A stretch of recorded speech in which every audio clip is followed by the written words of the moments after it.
all of there's some really good stuff. Welcome everyone to the captive audience. It is the 8th of July. I hope everyone had a great 4th of July celebration and managed to enjoy themselves, even if they weren't able to shoot off as many fireworks. I heard some people went to laser light shows and drone shows, or just sat and ate hot dogs and drank beer, which sounds pretty good to me. And but with us here this evening is one of our fairly regular guests on the show, and a knowledgeable one at that, Representative Ed Diehl of House District 17. Hey, Kevin, it's great to be back. Glad to have you on. I'll be on vacation. So. Yeah. Well, and vacation is we never really take, if you're in politics, you never really take a totally real vacation, right? No. Because they're like, stop looking at the news headlines. They're like, can't help it. I took a call today about the frustrations some folks are having in the canyon to get relief money to the wildfire victims from 2020. Yeah. There's still money, federal money, that has not made it out the door to these folks. There's so many strings attached. I swear they approve the money, but they make it impossible to actually get the money out to anybody. Yeah. There's so many, the requirements to get to go through this process are so arduous. Some people are saying, I don't want to deal with it. I don't want to deal with it. Because they got the credit for, voting for the money, but there's no one sitting around, trying to get the credit for actually a check arriving in someone's hands and getting done. And the feds do, they come back and audit. And I think it was Louisiana, in another case, they got their money, their emergency money out quickly. But the feds came back in and said, oh, you didn't follow this procedure, that procedure. So they denied them the money. It came out of the state coffers.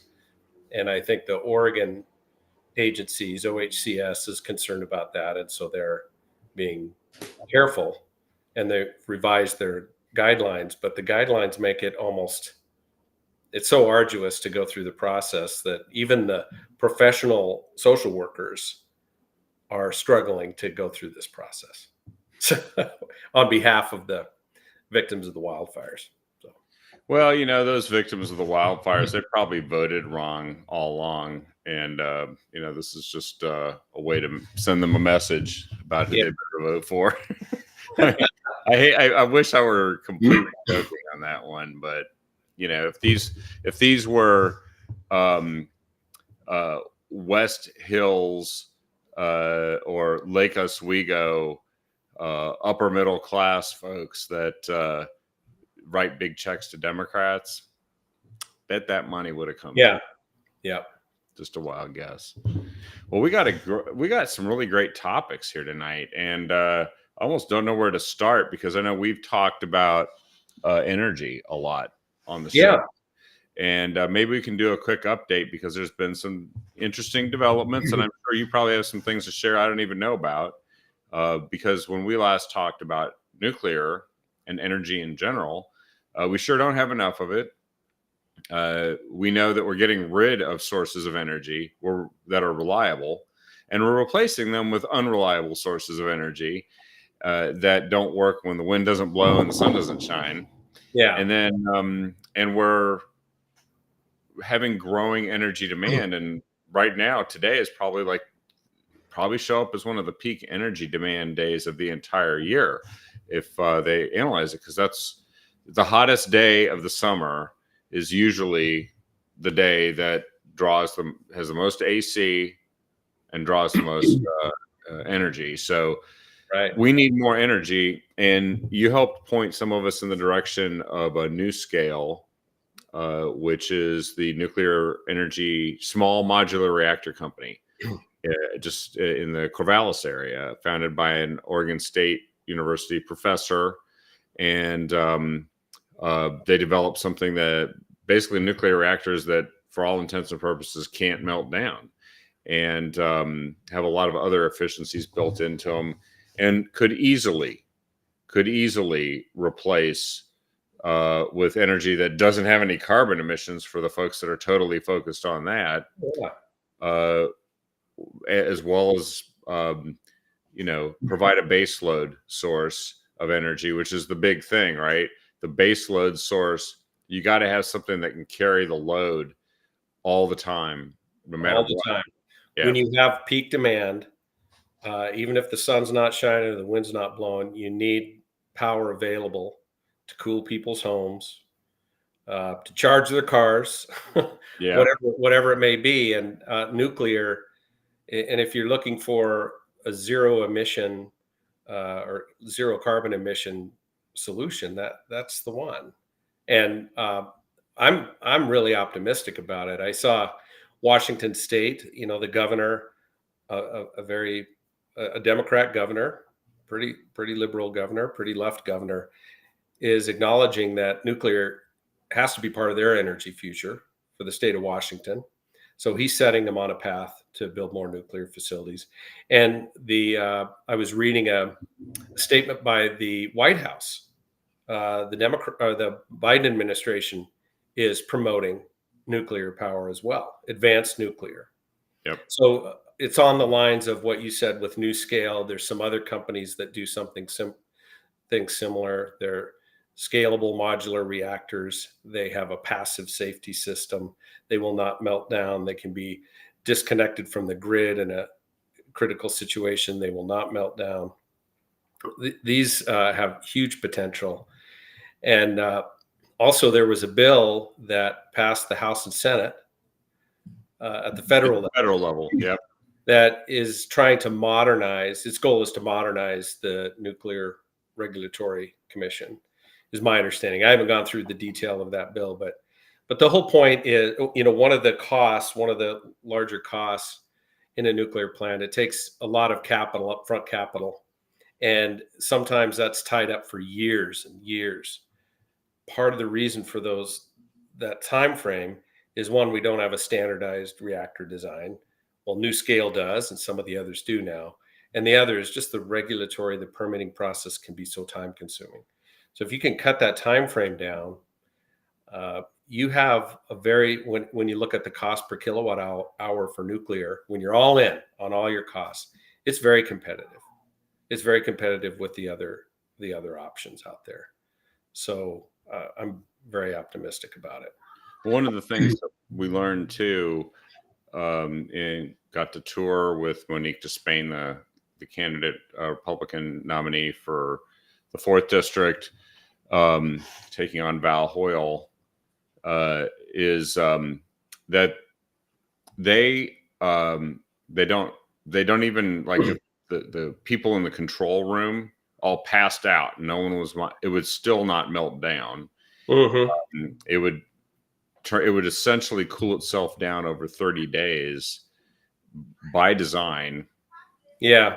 And that they are the only, so far, they're the only small nuclear reactor or advanced nuclear reactor that has been gotten the certification by the Nuclear Regulatory Commission already. Right. So a lot of these guys are developing stuff in the United States. They're exporting it, like Westinghouse, but the domestic guys, the domestic options where we need energy. It's nice that Nigeria will have energy, and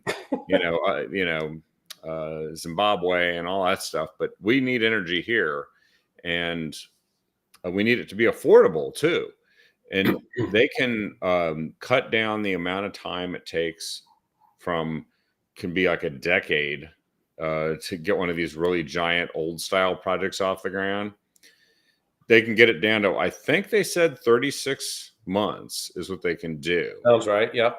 And in addition, the older designs, which, when we hear about all the dangers of nuclear power, it was all based on these accidents from designs whose origin was the 1950s and 60s, which, if you think about it, just think the relative safety of a car in the 1950s and 60s versus now, with a fraction of the weight. Right. No one would make a serious comparison to say, well, that a car now is just as dangerous as the plate glass windows on a 55 Chevy. The only thing it had going for it is it weighed. It was a big piece of iron that probably would just drive through anything.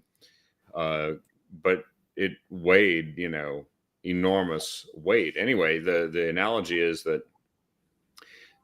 the old nuclear reactors had a 1 in 10,000 chance of what they call a fuel incident, which is a meltdown.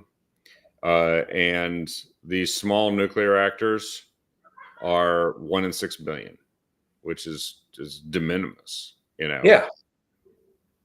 And even with the stats for the old reactor, the safety record compared to other technologies is good too. Yeah. The environmental impact also, if you look at the overall environmental impact, it has a smaller environmental footprint than wind and solar. It makes a lot of sense.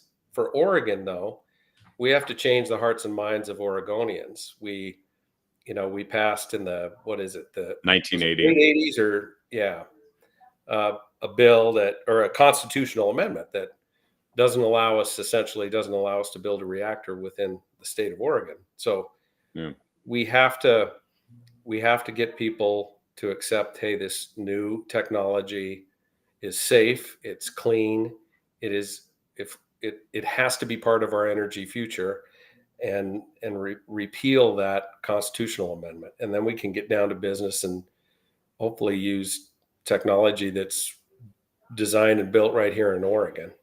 Yeah, that's right. This is could be a major company, not just supplying Oregon with electricity, but the whole world. Yeah. And it could be based right here, part of that energy renaissance where everybody should be able to agree that if it's safe, and a lot of people are very focused on whether it's carbon free or not, it checks all the boxes. And I think, unlike solar panels, which can cover very vast areas in order to generate electricity, and we already know, like the windmills, whether they're onshore, where they chop up birds, or offshore, where they affect sea life and fishing and various other related industries. I think they said 40 to 60 acres, you could pretty much replace all of that with just a 12 small reactor cluster, and done. Yeah, compared to maybe 3,000 to 4,000 acres of solar. Yes. And then you have also with nuclear, you have, if the sun's not shining, it's still producing load. It produces load power based on demand. So you don't need the battery storage systems that you would with solar. You're not dealing, people forget what is going on in other parts of the world to get these rare earth metals that go into all this new technology with solar. They don't realize that we're out there mining with slave labor in some cases, with zero environmental controls, to get these rare earth metals to build these green solutions. Yeah. So I just think we have to be willing to accept nuclear as part of the solution. And so I'll be bringing a bill again. I'm sure Senator David Brock Smith will be part of that too, because he's brought it before I was even in the legislature. Bring a bill to refer it to the voters, to repeal that part of the Constitution. Well, and we had a couple of observations and questions in the feed here. Oregon has too many Californians for that to change. Well, a lot of those Californians buy Teslas and would like to charge them. And they were being told in California, don't charge them today because we don't have enough electricity. Yeah, Californians want their power too. And in fact, Governor Newsom delayed the mothballing of a nuclear plant, right? Because he knew that he didn't have the base load to meet the demand.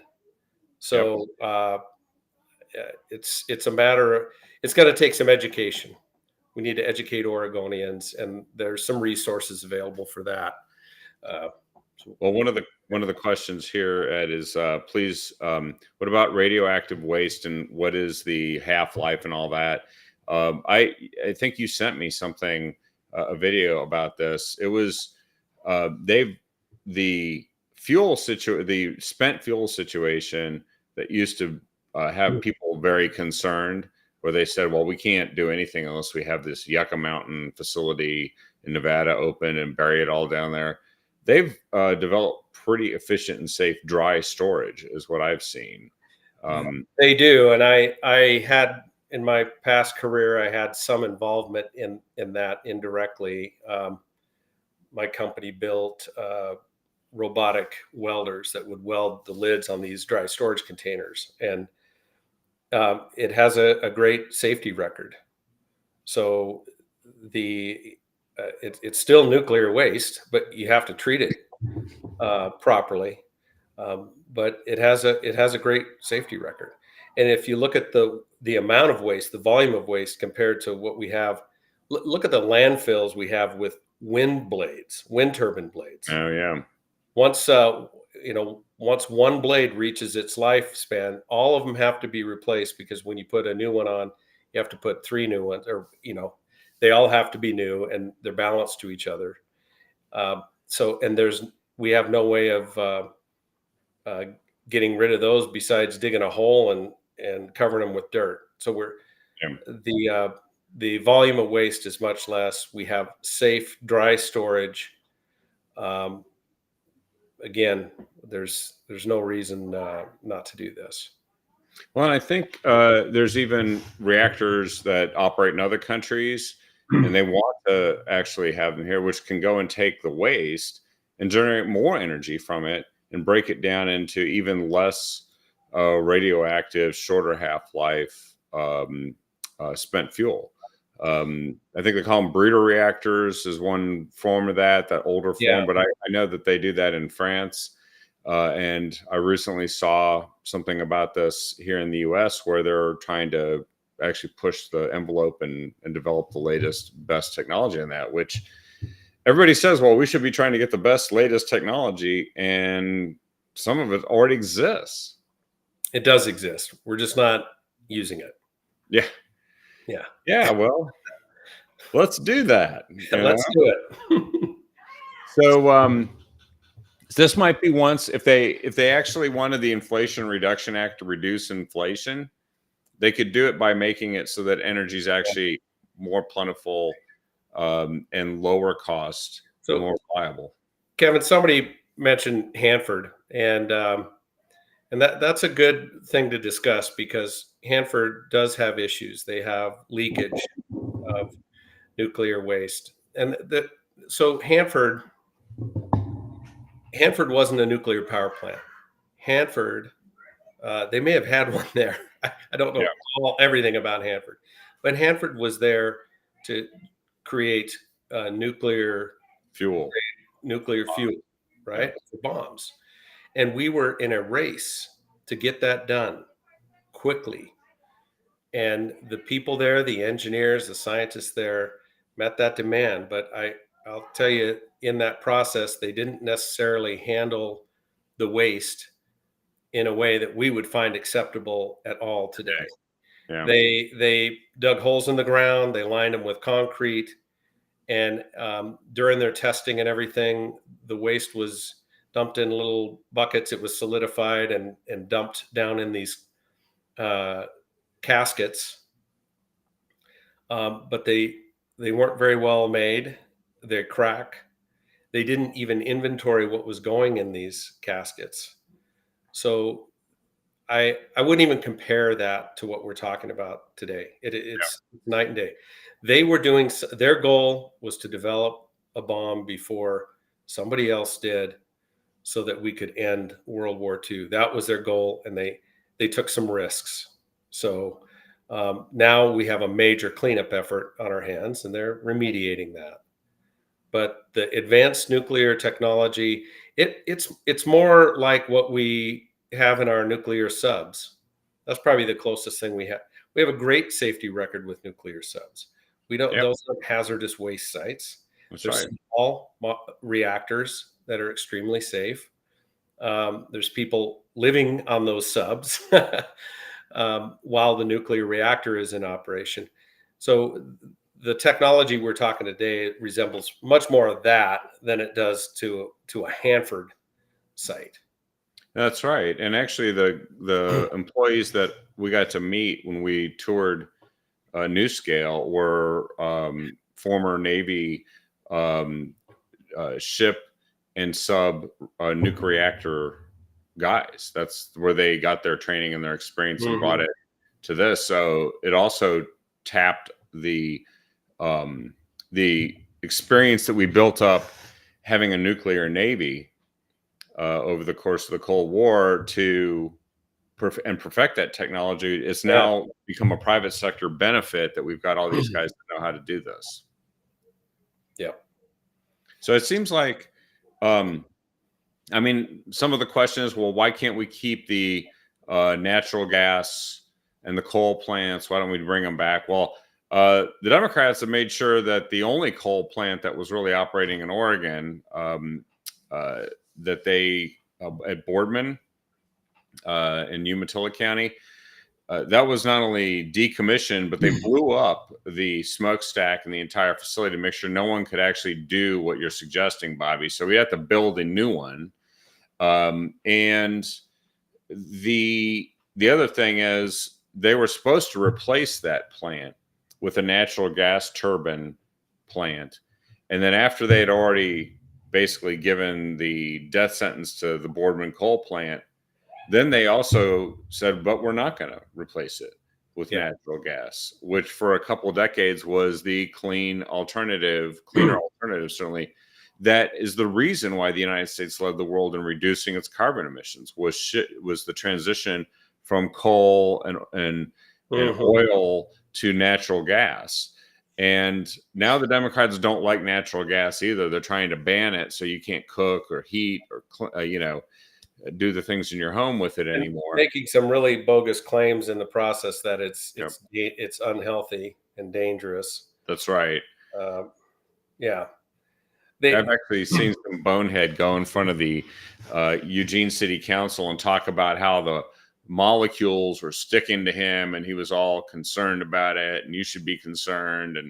And they were talking about actually they were citing statistics from two things: a study which was debunked in 2013. So nobody ever gets around it. They had like a closed conditions, things that didn't resemble the use of natural Mhm. gas, say for cooking at all, and just said, well, if you sit and inside an enclosed area for hours and hours cooking with natural gas, it'll eventually harm you. And I'm like, yeah, you could put your mouth in the tailpipe of your Right. car too, and it's going to really catch up with you at some. Right, right.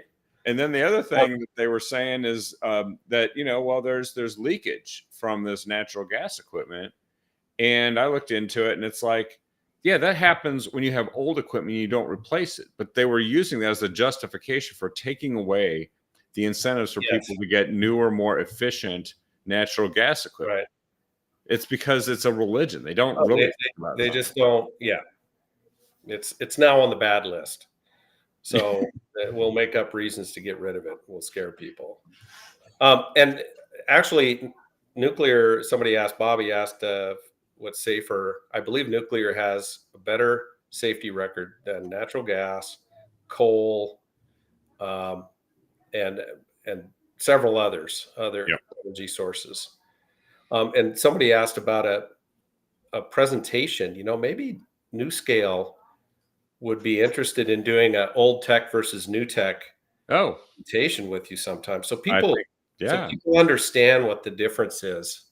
Um, yeah. Yeah, and you and I both, but we both know this is shooting fish in a barrel because it's like the analogy of the '55 Chevy and the 2024 almost any brand you want to name. Mhm. It's like the technology difference. It's more than that. Yeah. It's almost like an outhouse versus a modern restaurant in a five-star hotel. It's like totally different, right? So they just, that would be fun. That's a good idea. So we'll put that down on the list, and I'll get in touch with those folks. That could actually be a really fun show because we don't. I think they Our began own to folks do it. don't know this stuff. Yeah, they testified for us in the legislature. There's another group, and there's another group that may be interested in doing a presentation like that too. I can put you in touch with. Okay, well that'd be great. And there's a great in-depth article. I may have shared it before, Kevin, but it's an environmentalist that was anti-nuclear. It's written by an environmentalist that was adamantly anti-nuclear until he got educated. And he wrote a wonderful article detailing what he learned through this process and what changed his mind about nuclear energy. So I think you did, and I don't know if I can quickly recall it and post it here, but it was very interesting, and it reminds me of the journey many environmentalists have made when they look at the facts, like Michael Schellenberger, in talking about climate change and the way it's turned into a political weapon, which deviates from the science. And he was an environmentalist, is what he was before that, and now he's a thinking environmentalist, which means doing the things that actually help the environment and people. And we're talking about doing things in a balanced fashion, because I'm fine. I think, if nuclear just ends up being so cost effective that we end up just getting rid of other forms of energy that aren't as cost effective, that's been happening forever. That's what's supposed to happen. Yeah, exactly. Well, I think Germany uses wood for energy, but most of the modern world doesn't. Yeah. What happened when they started running low on natural gas in Germany? They shut down their own forests. They went all in on green, and then ended up buying natural gas from Russia. Yep. And when that resource was cut off or reduced, they went back to green. They started cutting down trees. There's no reason Oregon can't be energy self-sufficient.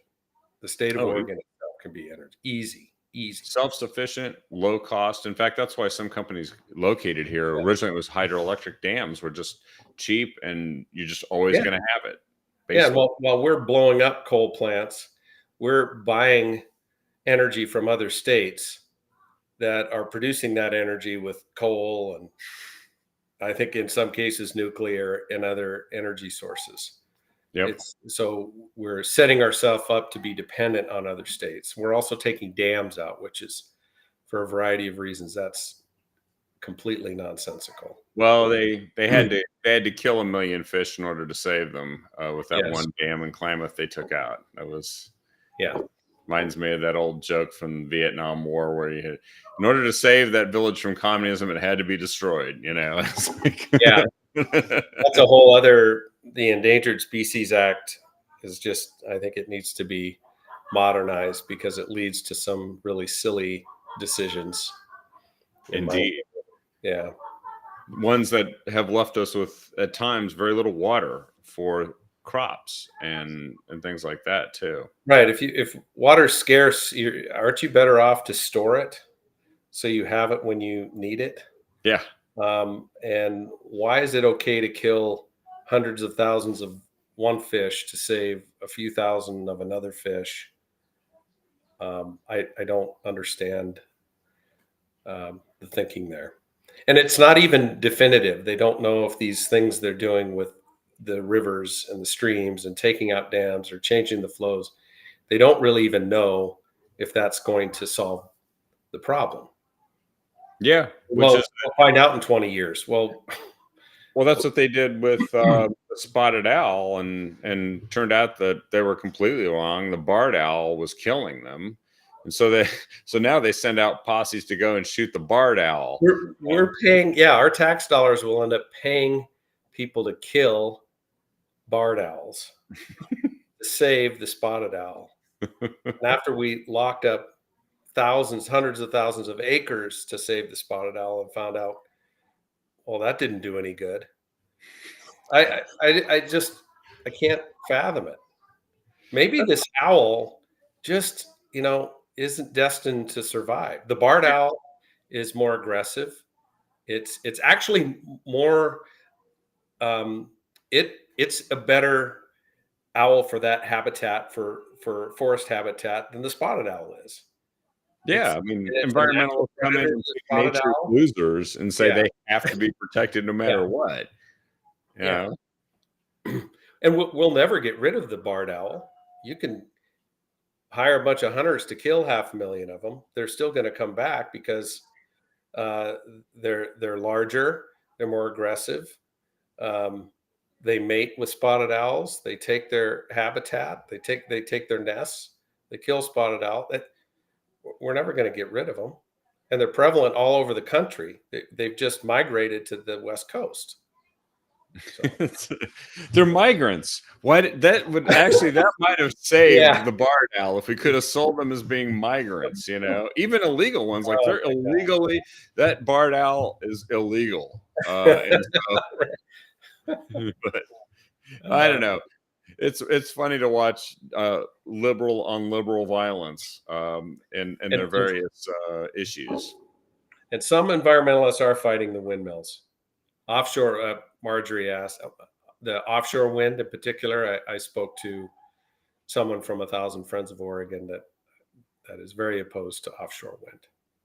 I don't know Well, if Thousand Friends has taken a policy stance or not, but there are environmentalists that don't want their landscape smattered with windmills, yeah, and they don't want their farmland covered with solar panels.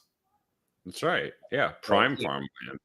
yeah, Well, yeah, and remember back in the 80s, there was the blowback against Save the Whales, and it was Nuke the Whales. The little bumper stickers, Nuke the Whales, and we're combining both in this program now. yeah.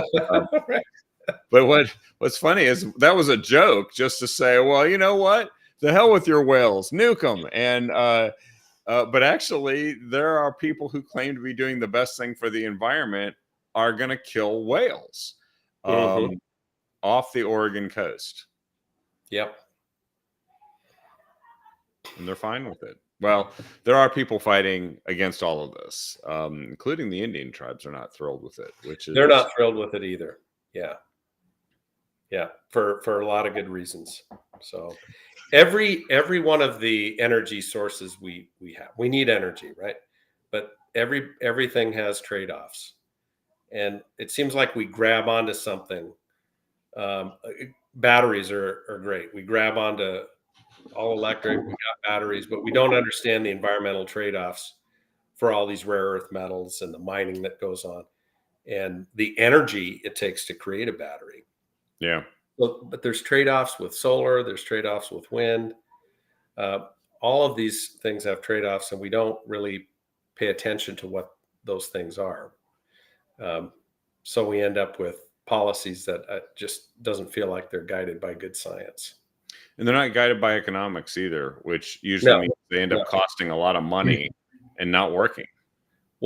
That's part of the reason our utility bills are what they are.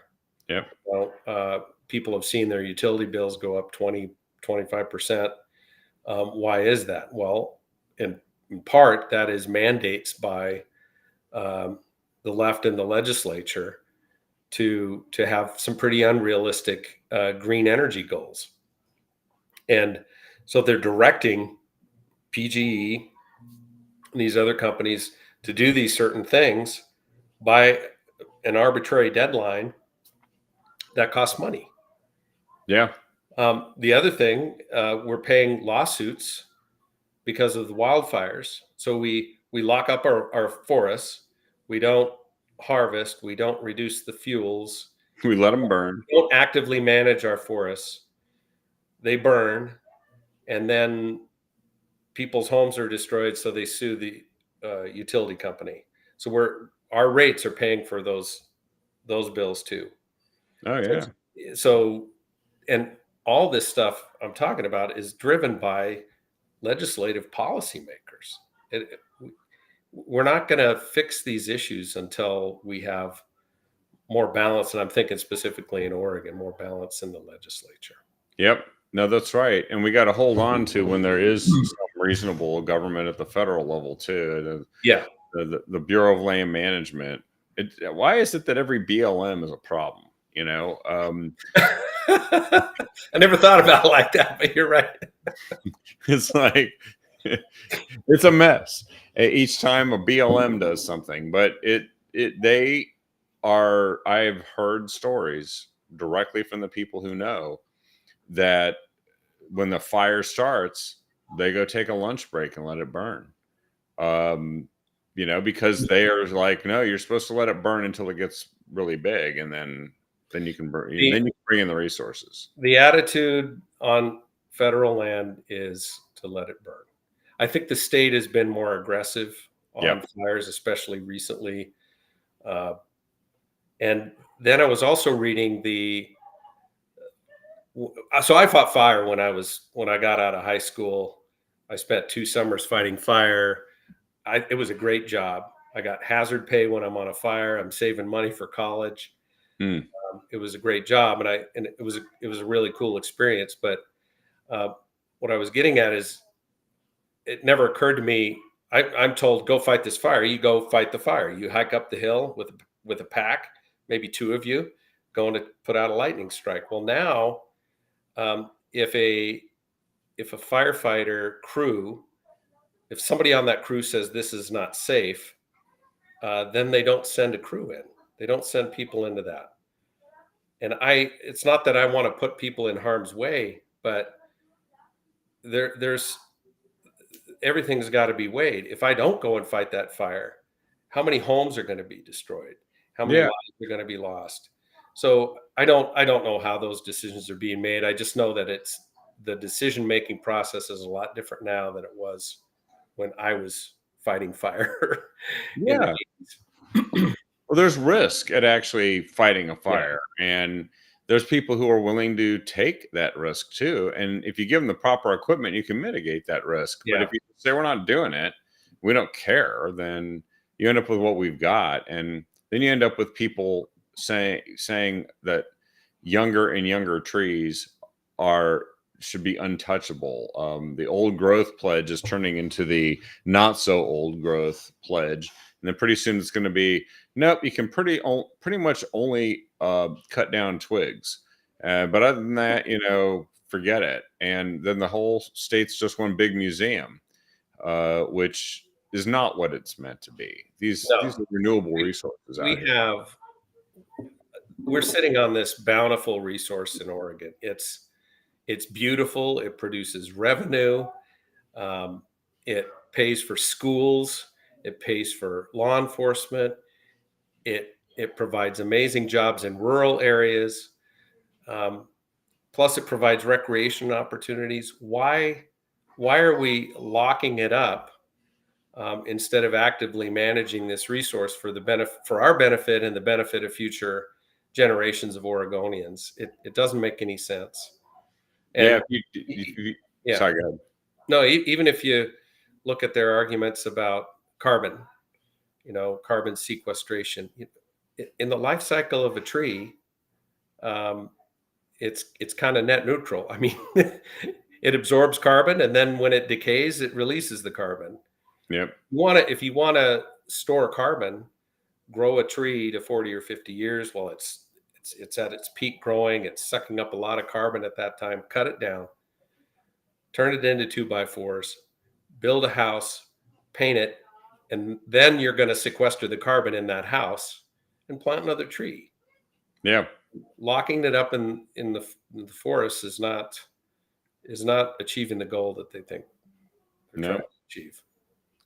Well, there's some that is interesting, because what another ill-fated government program has been this effort to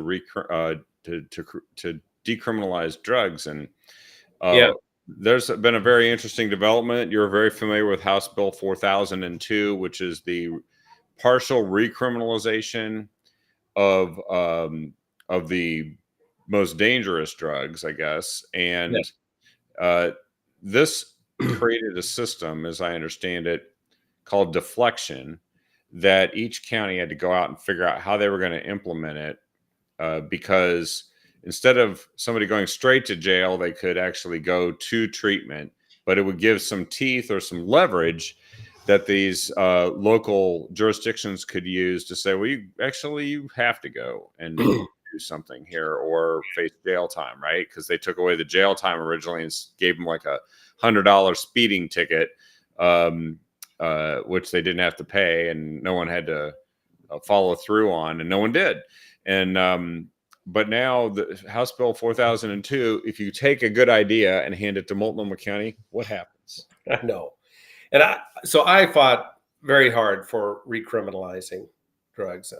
All my Republican colleagues did, and many of the Democrats felt the same way we did, although they didn't say it out loud. Yeah. But we fought very hard to do that. We ended up with a pretty mediocre bill in the end. And I ended up voting against the bill, not because I didn't want to recriminalize drugs, but I was afraid that Multnomah County would do just what they did. They did. Their idea of House Bill 4002 is if somebody is using fentanyl on the street, the police pick them up, they drive them to a drop-off center, and they say bye-bye. That's it. Yep. And there's no requirement to get treatment. There's no nobody supporting them in that effort. It's if they don't walk in the door, that's up to them. So they continue to be on the street and using drugs. Marion County, where I represent a good chunk of Marion County and some Lynn County. Marion County has a model, what I call a model deflection system, that their lead program. And basically how this is supposed to work is somebody is suffering on the street from drug addiction. The police at their discretion can say, we'd like to put you through a treatment program, supervised probation, and instead of going to jail, instead of booking you and going to court and going to jail. Yeah. And that program works. It doesn't work for everybody, but it does work. And that's the program. A lot of counties are looking at how Marion County is doing this. And we've had it set up for a while, and it's going to expand now because of House Bill 4002. Yeah. And so that's the issue, is that they left too much latitude to interpret what would be supposed to be the beneficial consequence of really being compelled to treatment. Yeah. And they took it away, or they made it so that you could actually get away with just, not even a slap on the wrist. I wouldn't even call it that. It's just like temporary mild detention with a turnstile at the front of it. They just go right back out. Yeah, they could end up doing this there's no limit on the number of times they could get a free ride to a drop-off location. There's no limit to it. So I just can't fathom that people in Multnomah County are okay with that. If you are, keep voting for the same people that you've been voting for. But if you're not, you better change how you vote. Well, the chair of the Multnomah County Commission is the problem. And she's the one who, Susan Vega Peterson or whatever, she really believes in this harm reduction stuff. And people didn't listen and understand what that meant when they were being offered different options by other candidates. And they looked at her and it's like, oh, she's probably fine. She loved it. She loved the whole harm reduction thing, which meant endless amount of money. She was the one that presided over giving foil and straws to fentanyl users, and books about how to more effectively take drugs, bizarre things that they were actually giving to people, pamphlets that they gave to people to teach them how to use safely, if there is such a thing. Yeah. How to use safely. If you're going to do drugs, do it with friends. I can't believe it. That is the idea of harm reduction. I've talked to enough people who were compelled to seek treatment, and they did, and they got clean and their lives are better. Does it work for everybody? Does required treatment work for everybody? No.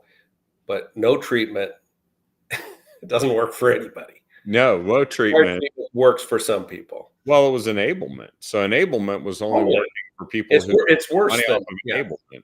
yeah. I mean, that's the bottom line, right? There are people that are making money off of not solving the problem, and they must love. Is it Jessica Vega Peters? I think it's Jessica Vega. I think you're right. Yeah. Well, So that I think we might try and put some more teeth into 4002, although I think that's going to be tough. It was tough to get that bill the way it was, despite overwhelming public sentiment. sentiment to recriminalize. The left legislature was unwilling to do that. It was a tremendous battle to get them to do what the people wanted them to do. It's amazing to me, but we were able to do it, and part of the help was the threat of a ballot measure. Yeah. So. Yeah, Max Williams and the ballot measure that they were putting forward. Well, and also those guys were part of the like a lot of the Democrats. They just wanted to be able to virtue signal on the issue for the election because they wanted to say, "Well, look, I'm trying to solve this." I believe our Democrat nominee for Attorney General, what's his name? Your former speaker. Rayfield, Dan Rayfield. He was one of the people that's out there now taking big credit for having pushed House Bill 4002, which I cannot believe. He voted to implement ballot measure 110. Yeah, he voted to implement it, and it was a flawed ballot measure. They just rubber stamped it and sent it on through. He was involved in that, and he would have passed the bill that they wanted to pass, would not have recriminalized. Yeah. And he would have been okay with that. He would have passed that. It would have had a Class C misdemeanor. Yeah. Which is a big nothing burger. Yeah. So I don't know. It's frustrating to hear him take credit for that when he voted to decriminalize drugs in the first place. Yep. Well, there's a couple more topics I wanted to hit here before we wrap up. If you have a couple more minutes. Sure. So, little update on ranked choice voting. Star voting was defeated in Eugene. And star voting is, I think, just another confusing version of ranked choice voting in a way. It is different. I'll give you a quick rundown. The folks behind star voting, I think it is an Oregon-based initiative. The folks behind star voting, some of them anyway, were proponents of ranked choice voting, and then they discovered all the flaws of ranked choice voting. And tried to find something that in their view is better, and they came up with star voting. They do not like ranked choice voting at all. They're opposed to it. So it's very interesting. Yeah. And but I was happy to see that Eugene voted it down. Hopefully we will see the same thing with the ranked choice voting ballot measure on our November ballot, that Oregonians unite and vote no on that confusing, costly change in our voting. Yeah, actually, ranked choice voting is like ranked choice confusion. And if you think confusion is going to help you understand what you're voting for and feel more motivated to participate in the election process, then ranked choice voting is your thing. But if you think that's a problem, then we don't need it. It's creating a problem. It's not solving a problem. It's creating a problem. No.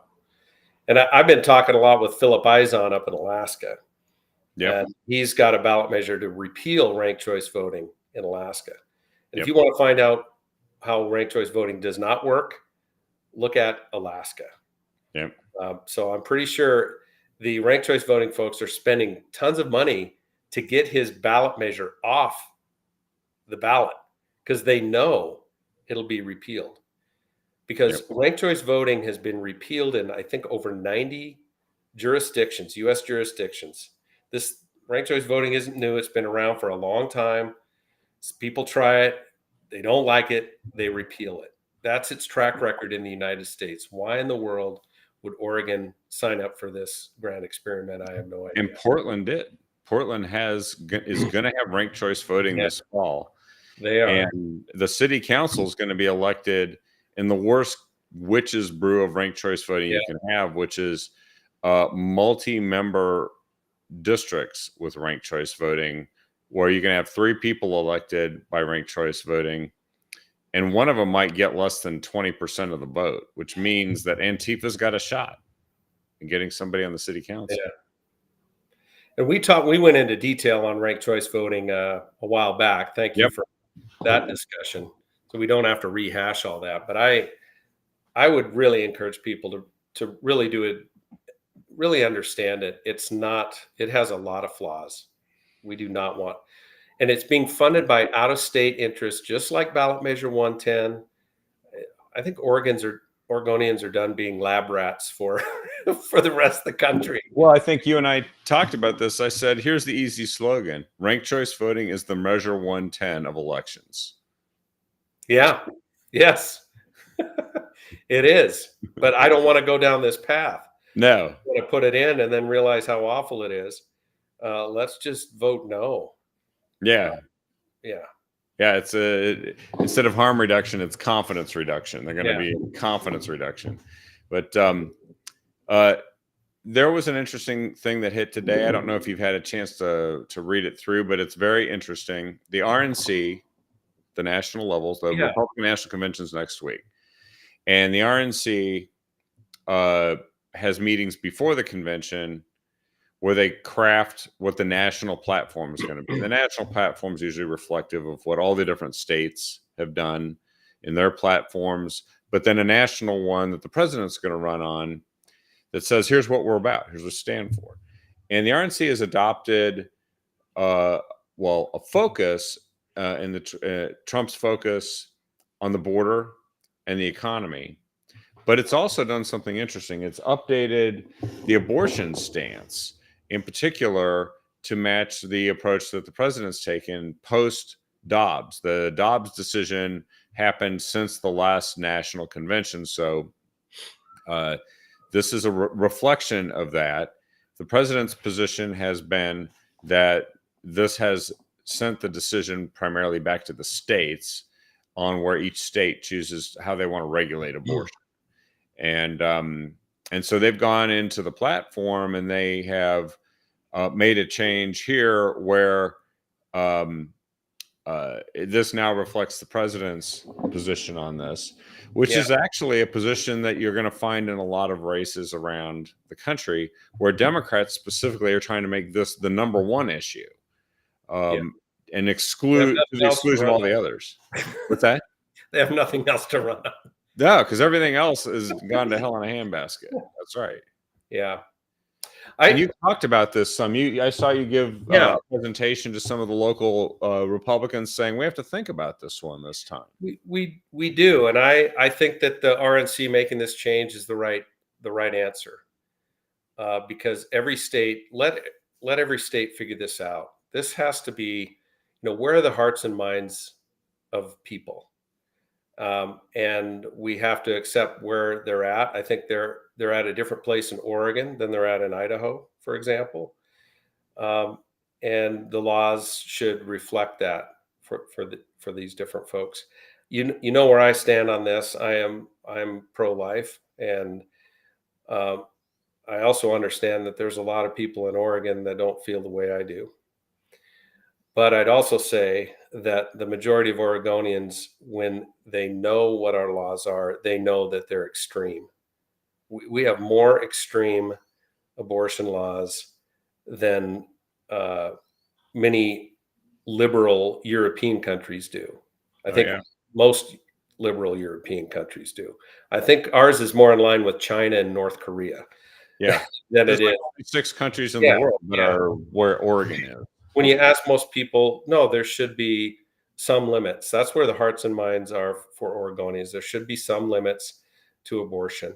And So I think there's some things we can change there that most Oregonians would find acceptable. And the other thing that I think we need to do in Oregon is create a culture of life. Why don't we create incentives for adoption, for foster parenting, for supporting moms, supporting young moms. So there's a lot of things that we can do, and dads. So there's a lot of things that we can do on that front. Uh, so I like the fact that it's being left to the states. And I think that is also the principle of our nation's governance system, which is that until there's a real, true national consensus and a need for the federal government to create a nationwide standard for everybody that they follow, that arises out of the states having dealt with it, you leave it with the states. I Yeah. mean, murder is a crime, but it's not a federal crime; it's a state crime. And a lot of other crimes are dealt with in state statute primarily, and it's where it's the closest form of government to the people that has the power to deal with weighty issues. This is a weighty issue. Mhm. States are equipped to do it. You're in the state legislature. That's actually a pretty Yeah. good place to have that debate, isn't it? Yeah, absolutely. Absolutely. We should have that debate. So I'm glad the RNC made this change. I didn't read that it was definitive. It was more of a statement from somebody that shared, hey, this is what's in it. Yeah. So I haven't actually read it yet, but sounds very promising. And it does sound like they are going to talk about the extremes and opposing those extremes, but also Yes. supporting the things that make choosing life easier, advanced prenatal care, et cetera. Um, and there's a debate, intricate debates about different issues that, frankly, having a government 2,000 miles away from you, run by a few hundred people, deciding something of this detail for all 350 million people in every state, Hmm. it really robs the population. It disenfranchises a lot of the population from being able to take on this issue themselves and come to a decision. And this is actually what the Supreme Court did. Is it said it goes back to the people's elected representatives, and under federalism, that's the states. Yeah. Yeah. No, I think it's great, and I look forward to having these discussions in Oregon. Well, and then uh, I thought this might be a nice whopper to conclude the program with, is that the state apparently has made a $2.9 billion mistake. Did you catch Yeah. this one? What's Yeah. the gist of this? Oh my gosh. I know that's a lot of money, even for Oregon. Yeah. I all I can say, Kevin, I'm a business guy, and I I oversaw a lot of budgets to run a business. You have to pay the bills, you have to keep the lights on. So you keep very tight track of your money. And I was really shocked when I got into the legislature how little accountability there is. And the reporting is weak. There's pockets of money that I serve on a Ways and Means subcommittee for human services, and I think 40 some percent of the state budget goes through is human services related. And Yeah. um, I saw a lot of my colleagues just rubber stamping the budget. There was no scrutiny, no analysis of it. And to me, it reeks of 4 decades plus of just one party governance, and there's no accountability. So I would restructure how we do budgets and how we report on budgets. Uh, there's a lot in there, but yeah, I wasn't surprised. It's embarrassing, but I'm not surprised that there were 2.5 billion there they couldn't account for.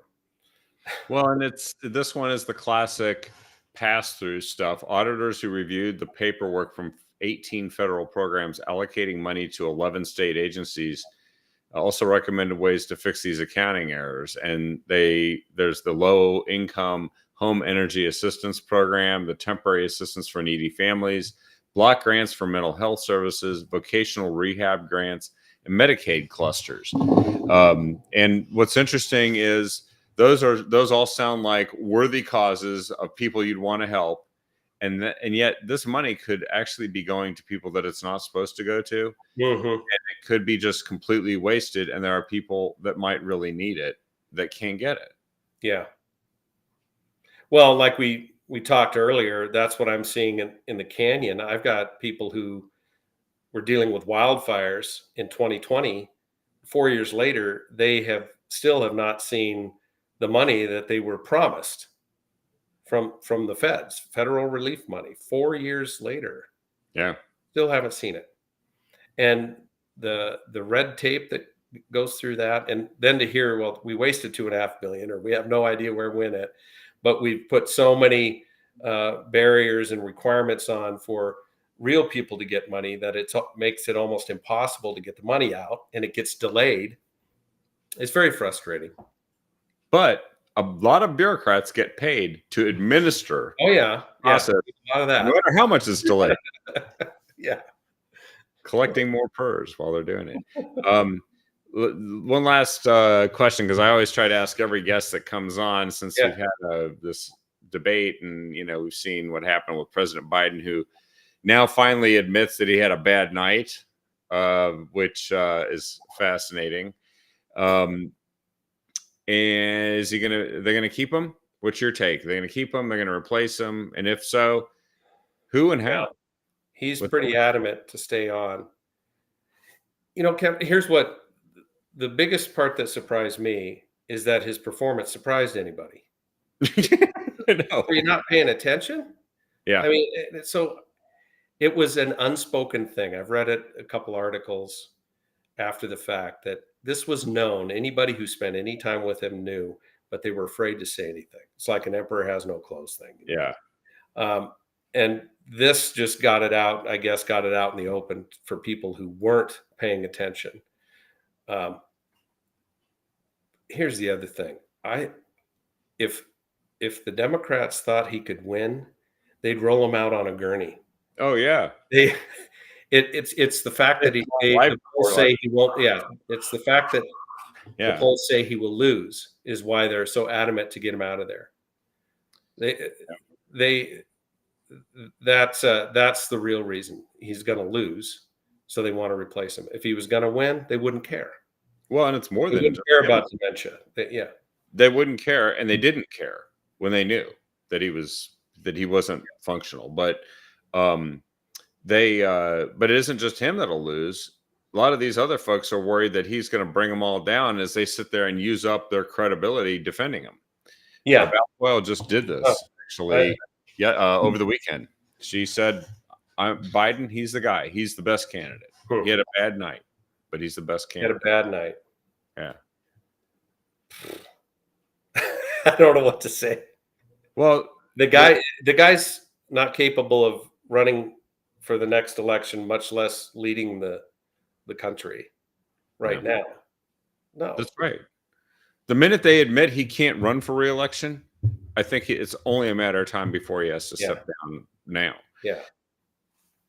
And he's going to be not held accountable for the things he's done over the years, which have been established, actually, that he did have like secret documents and knew it. But he was an old man with a poor memory that a prosecutor said would never get convicted by a jury. Well, an old man with a poor memory shouldn't be in charge of 5,000 nuclear weapons either. No, he should. No. Well, I don't think I trust him to cook dinner for me, much less run the free world. So. That's right. That's right. Well, we got you on the record there. So you're calling. You're saying that he doesn't have to leave if he doesn't want to, but he probably should. And a lot of people are going to say he should. I think he should. I don't think he's going to. But I don't know. I know he's getting a lot of pressure, but his family is rallying around him. Yeah, and he's got the law on his side, the delegates. It's got to happen. It's got to happen quick, right? It's got to happen very quickly. Well, actually, you know when he's actually going to become the nominee? I just heard this for Oh sure. yeah, that's going to August be 7th. virtually. Yeah. Yeah.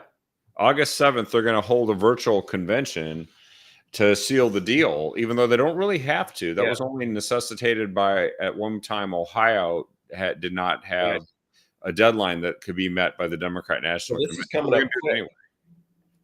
And then Jamie was telling me that he has what $100 million in his campaign nest egg. Yeah. They can't just give that to anybody. Yeah. But there is a path where it could be handed over to Kamala Harris if he was nominated, and then there's some process they go through if he's nominated, and then he declines or something like that, and then it goes to Kamala, and then she has access to that money. But other than that, it would be very hard to get that money in the hands of another candidate. They got a real mess on their hands. Yeah. Well, I'm sorry, but it's happening to some people who earned this problem. And by the way, it's Democrats that are really upset about this, that wish they had more choices, but they should be upset at the party who they just allowed to do this. Right. Right. This Donald Trump didn't do this to them. No. They did this to themselves. Yeah. Representative Deal, thank you so much for being here. It was a great show. Everybody seemed to enjoy it here, and we obviously would love to have you on again. I know there's going to be more stuff as we go into the summer. The old Chinese curse about may you live in interesting times seems to repeat itself over and over in the election years. And at some point, I'd love to talk to you about some of these latest Supreme Court rulings. The Pass case, the Chevron case, huge ramifications for Oregon. So, let's do it. We'll have a SCOTUS day. We'll both wear black robes and pretend to be, very thoughtful. And John Masterman just chimed in. Hey, John. He's running for state rep. I can't wait to serve with him. So that would be great. In fact, I'll be at his event. I think it's on the 19th. Is that a Friday, the 19th? July 19th? Yes. That would be a Saturday. 19th is a Saturday. And I'm looking forward to being there with him. No, it's a Friday. You're right. It's a Friday. Yeah. Yep. Well, good luck to John. And please, everyone, he posted it, July 19th. Please, everyone, share the show with everyone you can. John, did you want to post your website real quick, just in case people want to? Post your website.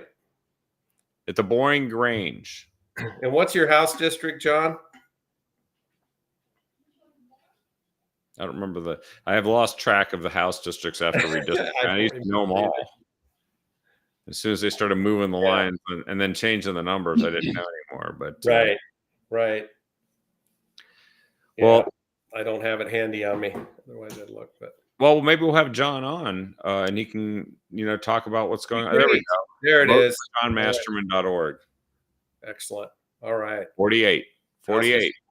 Awesome. Well, thanks, John. Thanks, Ed, for being on. You bet. Thank you. Take care. And we'll have a special, a SCOTUS special. Watch for that, folks. And all right, share the show with everyone you can. A lot of folks need to know this stuff, especially people who vote and who you want to vote. You got it. Let them know too. Thanks, everyone, and have a great night.